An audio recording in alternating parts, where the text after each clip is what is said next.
उज्जैन में वर्ष 2028 में होने वाले सिंहस्थ महाकुंभ की तैयारियां अभी से तेज होती नजर आ रही है। इसी कड़ी में 7 महीने बाद स्थानीय अखाड़ा परिषद का पुनर्गठन किया गया है।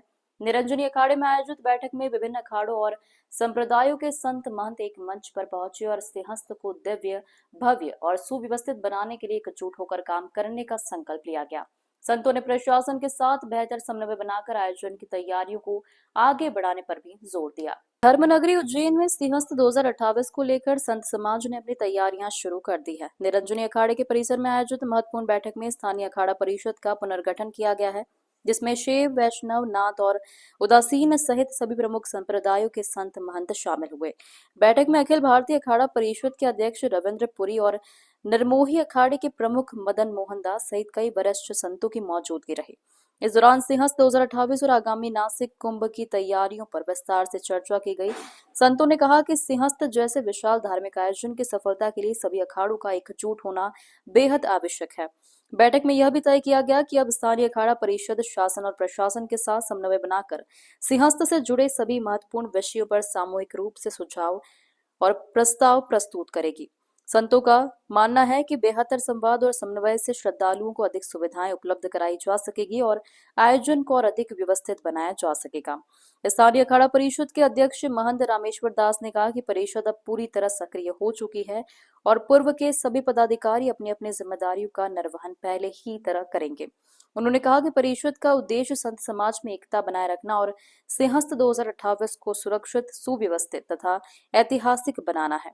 संतों की इस एकजुटता को सिंहस्थ 2028 की तैयारियों की दिशा में एक महत्वपूर्ण कदम माना जा रहा है, जिससे आने वाले समय में शासन और संत समाज के बीच बेहतर तालमेल देखने को मिल सकता है। उज्जैन से ग्लोबल इंडिया टीवी के लिए राधेश्याम सावरा की रिपोर्ट। देखिए, पूर्व में अखाड़ा परिषद उज्जैन का हमने जो है भंग कर दी थी, तो रविंद्र पुरी जी के कथन से सभी संत महात्माओं ने एकत्रित होकर आज ये फिर से उस संस्था को जीवित कर दिया। आज से वो अखाड़ा परिषद उज्जैन पुनः लागू तो पूर्व में जो पदाधिकारी वही उसमें अभी रहेंगे और शासन प्रशासन से जो भी सहयोग अपेक्षित है वो शासन से कराएंगे। सभी संतों के आश्रमों में कुछ काम होना चाहिए, मूलभूत सुविधा उनको जो चाहिए वो दिलवाएंगे। ये कार्य हमारी संस्था करेगी। पिपरा जैसा स्वच्छ हो ये अभियान हमारा चलेगा और भी जो है देवास के अंदर जो गंदा पानी मिलता है उसके लिए भी हम प्रयासरत हैं। तो शिप्रा शुद्ध हो जाए थी। बाहर से श्रद्धालु कुंभ में स्नान करने आते हैं और विशेषकर उज्जैन में जो है कालियादे महल से त्रिवेणी तक का जो क्षेत्र है उसमें तर्पण कार्य होता है और सोमवती अमावस्या त्रिवेणी शनिश्चरी अमावस्या पे स्नान होता है और आचमन करते हैं।